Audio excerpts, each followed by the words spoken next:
नमस्ते मित्रों, कैसे हैं आप सभी। आशा करती हूँ आप सभी स्वस्थ प्रसन्न होंगे और खूब मन लगाकर पढ़ रहे होंगे। आपका मेरे चैनल साहित्य का सफर में हार्दिक स्वागत है। तो देखिए, आपने कभी सोचा है कि आपकी सबसे बड़ी दौलत क्या है? आपकी सबसे बड़ी दौलत है आपका वक्त।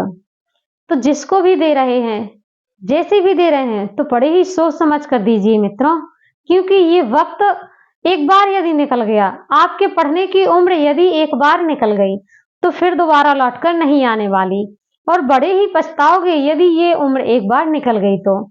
आप सभी से कहना चाहूंगी, यदि आपको देखना है कि नर्क कैसा होता है, तो बेरोजगार होकर देखिए। बहुत ही तकलीफ होती है, बहुत ही जिम्मेदारियों का सामना करना पड़ता है और बहुत ही प्रताड़ना मिलती है। तो अभी समय रहते जागिए और उठकर अपनी किताब उठाकर पढ़ना शुरू कर दीजिए और अपने लक्ष्य को प्राप्त करिए। मैं तो कहती हूँ कि ये जो अभी 2 से 3 महीने हैं सर्दियों के, ये आपकी जिंदगी का सुनहरा अवसर है। इन दिनों आप चाहें तो अपनी जिंदगी बना भी सकते हैं, अपना करियर बना भी सकते हैं और आप चाहें तो अपना करियर खत्म भी कर सकते हैं, क्योंकि इन दिनों पढ़ने से बहुत ही लाभ होता है। इस दिनों को, इन महीनों को अपनी मुट्ठी में करके रखिए। यही दिन वो हैं जो आपकी सफलता दिलाएंगे। यही वो दिन है जो आपको अपने मुकाम पर खड़ा करेंगे। तो मित्रों, पढ़ते रहिए और प्रेरित होते रहिए, क्योंकि मैं प्रतिदिन आपको मोटिवेशनल वीडियो लाती हूँ आपके लिए, ताकि आप मेरी प्रत्येक बात से, मेरी एक एक बात से मोटिवेट हों और अपनी पढ़ाई में बहुत ही मन लगाकर पढ़ते रहें। तो आपसे कहूंगी कि कलम उठाइए।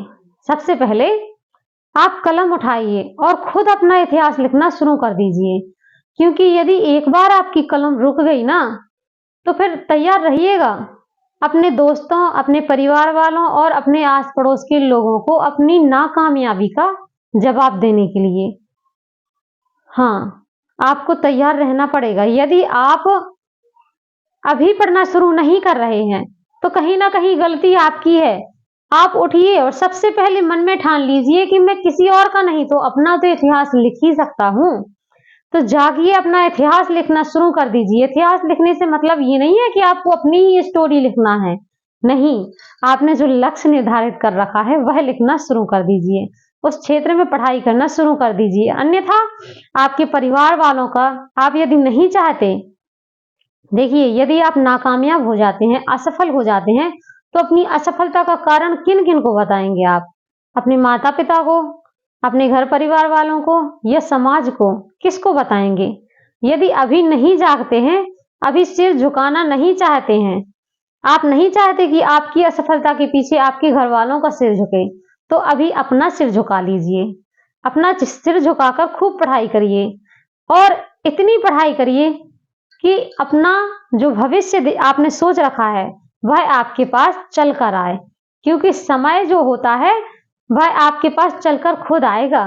जब आप मेहनत करोगे ना, आप मेहनत करोगे और अपने समय को बदल दोगे, तो एक दिन ऐसा समय जरूर आएगा जिस वक्त भी आपके लिए वक्त निकाल कर आएगा।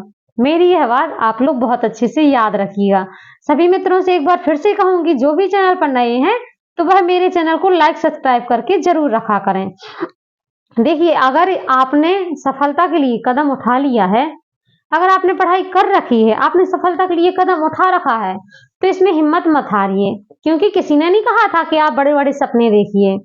आपने जब बड़े बड़े सपने देखे हैं डॉक्टर, इंजीनियर, टीचर आदि बनने के, तो आपको उन पर अमल करना पड़ेगा, आपको उन पर अपनी लेखनी चलानी पड़ेगी। क्यों देखते हो सपने? मत देखो, साधारण सी जिंदगी जी लेते। क्या जरूरी थी सपने देखना? साधारण सी जिंदगी भी तो जी सकते थे। लेकिन नहीं, यदि आपने सपने देखे हैं तो उनको पूरा करने के लिए प्रयत्न कौन करेगा? आपको ही करना पड़ेगा। आगे कदम किसको बढ़ाना पड़ेगा? आपको ही बढ़ाना पड़ेगा। जरिया बहुत मिल जाएंगे। मैं तो कहती हूँ कि आप ये बताइए कि आपके लिए पढ़ाई क्या है? पढ़ाई क्या है? सिर्फ स्कूल, कॉलेज, टीचर, दोस्त आदि? क्या यह सब आपके लिए पढ़ाई है? नहीं मित्रों, यह पढ़ाई नहीं है। पढ़ाई एक वह सार्थक साधन है जिसके द्वारा आपने जो सपने देखे हैं ना, उन सपनों को पूरा करने के लिए एक मार्ग है पढ़ाई, एक रास्ता है पढ़ाई। इस पढ़ाई के माध्यम से ही हम अपने वह सपनों को पूरा कर सकते हैं जिनसे इंसानियत के लिए कोई लाभ मिल सके, इंसानियत के लिए कोई लाभ मिल सके, कोई मिसाल बन सके। और आप अपना एक फ्यूचर तो बना ही सकते हैं इस पढ़ाई को लेकर, एक सरकारी नौकरी तो प्राप्त कर ही सकते हैं। तो पढ़ते रहिए, स्वस्थ रहिए, प्रसन्न रहिए और अपने कर्तव्य पर अड़िग रहिए। कभी भी डिमोटिवेट मत होइएगा, क्योंकि आप यदि एक बार डिमोटिवेट हो गए ना, तो फिर संभलना बहुत मुश्किल हो जाता है। अपना समय किसी और को देना बंद करिए। हार बिल्कुल भी नहीं माननी है। मैं हमेशा कहती हूँ कि यदि सफलता चाहिए आपको, तो हार मानकर बिल्कुल भी मत बैठिए। आपको जो भी टॉपिक, जो भी समझ में नहीं आता है, तो आप उसको समझने का प्रयास करिए। वह क्यों ना समझ में नहीं आता?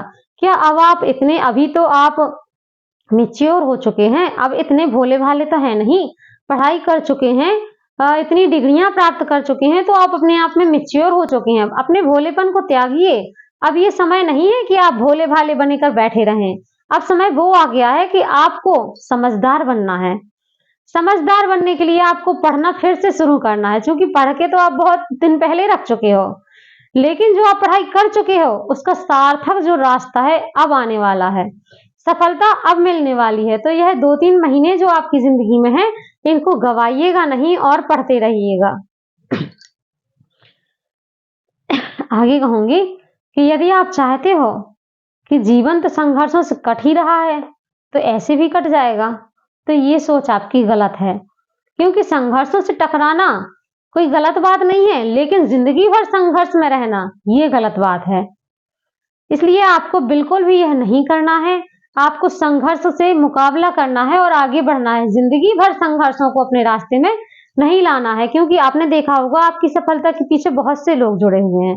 बहुत से लोगों को आपसे बहुत उम्मीदें हैं। आपके घर परिवार, आपके समाज, आपके दोस्त, सभी आपके लिए सफलता का प्रयत्न जो आप कर रहे हैं ना, उससे सभी लोग जुड़े हुए हैं। और आप यदि चाहते हैं कि आप इनको किसी प्रकार की खुशी दे पाएं, तो आप अपने कर्तव्य मार्ग पर अडिग रहिए, क्योंकि उसी घर में शांति और सुख दिखाई देता है जहां पर उनके परिवार वाले हंसते खेलते और टेंशन फ्री रहते हैं।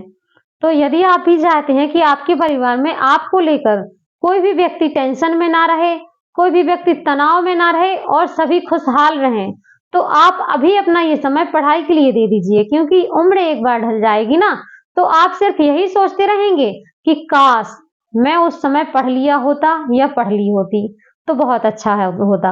ये समय आगे आपका ना आए, इसलिए मैं आप लोगों से कहती हूँ कि आप हमेशा पढ़ाई से जुड़े रहिए, पढ़ाई करते रहिए और अपने पढ़ाई के मार्ग पर बने रहिए। सबसे पहले तो कहना चाहूंगी कि आप लोगों को क्या करना है, यदि आपका मन नहीं लग रहा है तो पढ़ाई में सबसे पहले आप खुद को खोजिए। हाँ, सबसे पहले आप खुद को खोजना शुरू कर दीजिए। इस दुनिया की जो भीड़ है, इसमें आप कहीं खो गए हैं। आपने देखा होगा कि आप सबके लिए वक्त दे रहे हो, सबके लिए समय निकाल रहे हो, लेकिन आपके पास खुद के लिए समय ही नहीं है। खुद ने कभी अपने लाइफ के बारे में सोचा है? अपनी लाइफ के लिए कभी 2 पल का समय दिया है? नहीं दिया होगा, क्योंकि आपको क्या रहती है कि लोग ये कर रहे हैं, ऐसे आगे बढ़ रहे हैं, लोग वो कर रहे हैं। तो दुनिया की भीड़ के पीछे मत भागिए मित्रों। दुनिया की भीड़ के पीछे भागने से कुछ नहीं होने वाला। आपने जो अपना लक्ष्य बना रखा है ना, उसी पर अडिग रहिए। आपके अंदर क्या क्वालिफिकेशन है, आप किस क्षेत्र में महारत हैं, आप कौन से क्षेत्र में आगे बढ़ सकते हैं और किस प्रकार से अपने आप को सफलता के निकट ला सकते हैं, यह आपको ही सबसे पहले देखना होगा। तो मैं तो यही कहूंगी कि आप प्रतिदिन पढ़ाई करिए, क्योंकि मैं पढ़ाई से संबंधित यहाँ पर प्रतिदिन वीडियो लेकर आती हूँ।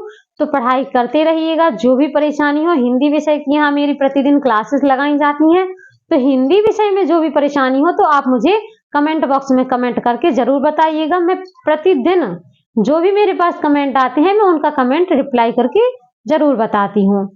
तो इसी प्रकार से कहूंगी कि पढ़ाई को सबसे पहले महत्व दीजिए, क्योंकि मंजिल को पाना आसान होता है, लेकिन कदम बढ़ाना मुश्किल होता है। तो आप लोग धीरे धीरे अपने कदम आगे बढ़ाते रहिए और अपनी मंजिल का रास्ता एक दिन आपकी निकट ही होगा। आज के लिए इतना ही। मिलते हैं अगली वीडियो में। कोई भी बात होगी तो कमेंट के माध्यम से जुड़े रहिएगा। साहित्य का सफर चैनल को लाइक सब्सक्राइब करके जरूर रखें।